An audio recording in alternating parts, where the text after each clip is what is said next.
नमस्कार दोस्तों आपको एक मैसेज तो मिल ही गया होगा। मैंने जानबूझ के ये वीडियो आज लेट करी है। एक्सटेंशन जो आपकी एनजीओ के लिए जो रिटर्न और ऑडिट रिपोर्ट की जो लास्ट डेट थी, जो 30 सितंबर को थी, उसकी एक्सटेंशन हुई है। लेकिन उसमें वो पॉइंट किसी भी कंसल्टेंट द्वारा कवर नहीं करा गया। मैं आज उसकी इन्फॉर्मेशन आपको दूंगा, तो आपको ये वीडियो बहुत यूनिक होने वाली है और आप देखना इसमें मैं क्या इन्फॉर्मेशन देने वाला हूँ। दोस्तों, अभी 30 सितंबर 2025 दो लास्ट डेट थी। पहली लास्ट डेट थी कि जिसके 12A ATG 2021 में अप्रूव हुए थे, उनके रिन्यूअल का टाइम, उन्हें जो उनका असेसमेंट ईयर था 26-27 तक उनका वैलिड था और हमें सितंबर 2025 तक अपनी रिन्यूअल की एप्लीकेशन लगानी थी। अब क्या हुआ दोस्तों, ये 30 सितंबर 2025 तक आपको रिन्यूअल लगाना है। अगर आप ये रिन्यूअल नहीं लगाएंगे तो आपके लिए मेजर कंसिक्वेंसेस है, ये मैं पास्ट वीडियो में बता चुका हूँ। दूसरा, 30 सितंबर तक आपको जो 12A ATG में रजिस्टर्ड है, तो वो एनजीओ ऑडिट कराते हैं सेक्शन 12B में। 44 वो नहीं जाता, 3CB 3CD नहीं जाता, उनका ऑडिट जो जाता है वो 12AB का ऑडिट जाता है, 10B या 10BB में जाता है। अब जब इसका जो ऑडिट होता है उसमें भाई जब हम ऑडिट करते हैं चार्टर्ड अकाउंटेंट, तो उसमें काफ़ी टाइम कंज्यूमिंग होता है। टाइम कंज्यूमिंग होने की वजह से जो कंसल्टेंटों के पास काफ़ी सारी एनजीओ है, जैसे मेरे पास है, तो मैं जब उसमें प्रॉपरली ऑडिट करूंगा, उसे साइन करूंगा, तो मेरी रेस्पॉन्सिबिलिटी होगी इन्फॉर्मेशन लेना, ये करना। तो उसके लिए, क्योंकि 15 सितंबर इनकम टैक्स की लास्ट डेट थी इंडिविजुअल रिटर्न्स के लिए, लेकिन अभी 30 सितंबर जो थी लास्ट डेट है, वो एनजीओ की ऑडिट रिपोर्ट की थी, जो हमें 30 सितंबर तक देनी थी। लेकिन टाइम कम होने की वजह से इनकम टैक्स अथॉरिटी ने उस डेट को एक्सटेंड कर दिया। नॉर्मली जो रिटर्न्स जाती हैं, ऑडिट रिपोर्ट जाती है, वो बिजनेसमैन की जाती हैं, बिजनेसमैन का ऑडिट होता है, एनजीओ पे ध्यान ही नहीं आता। तो ये एक्सटेंशन क्या एनजीओ को भी मिला है या नहीं मिला, और जो रिन्यूअल हमने 30 सितंबर में किया है, क्या वो एक्सटेंड हुआ है या नहीं हुआ, ये दो क्वेश्चन है। इसके अलावा एक तीसरी बहुत इंपॉर्टेंट इंफॉर्मेशन है जो मैं आपको इसमें दूंगा। तो पहली बात, जो रिन्यूअल की डेट है वो एक्सटेंड नहीं हुई। रिन्यूअल आपको 30 सितंबर 2025 तक ही लगाना है।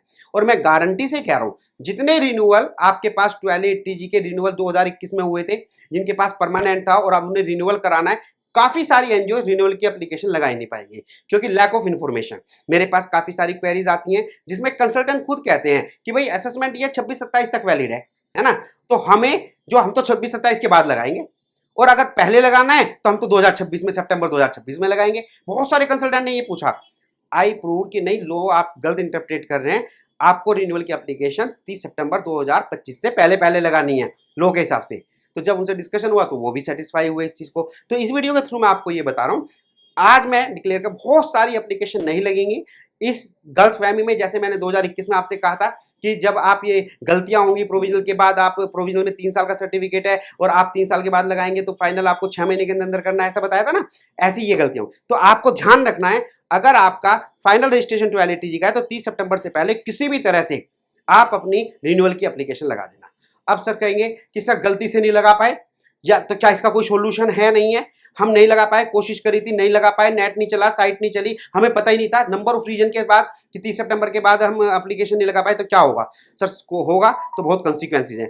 क्या आप लगा सकते हो? हाँ, इसका एक लीगल मेथड है कि अगर आप नहीं लगा पाए तो वो एक लीगल है, लेकिन वो स्वीकार करेंगी इनकम टैक्स अथॉरिटी, नहीं करेगी, वो अथॉरिटी की डिस्क्रिप्शन पे है।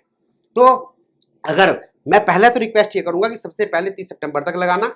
अगर बाई चांस ना हो और आपका किसी अनअवॉइडेबल रीजन की वजह से रह गया हो तो आप मेरे से कांटेक्ट कर लेना, मैं आपको एक लीगल तरीका बताऊंगा, शायद वो सक्सेस हो जाएगा। ठीक है दोस्तों, तो दो चीज मैंने बताई, एक तो रिन्यूअल की एप्लीकेशन जो है 30 सितंबर तक लगनी है, दूसरी डेट जो एक्सटेंड हुई है, ऑडिट की डेट एक्सटेंड हुई है, हाँ हमारी एनजीओ के लिए भी हुई है और अब वो 31 अक्टूबर हो गई है। तो आपको टेंशन लेने की जरूरत नहीं है, आपकी रिटर्न जो ऑडिट रिपोर्ट है वो आराम से जा सकती है। अब आते हैं हम तीसरे पॉइंट पे, जो मोस्ट इंपॉर्टेंट पॉइंट है ना, और इसे ध्यान से समझना, क्योंकि ये वाले एक्सप्लेनेशन आपको किसी भी यूट्यूब चैनल पे नहीं मिलेगा, चाहे कितने बड़ा कंसल्टेंट हो एनजीओ का। ठीक है, तीसरा पॉइंट ये है दोस्तों, काफी सारी एनजीओ इंडिया में ऐसी हैं जो 12A ATG में रजिस्टर्ड है, लेकिन उनकी जो कलेक्शन है वो बहुत कम है ना।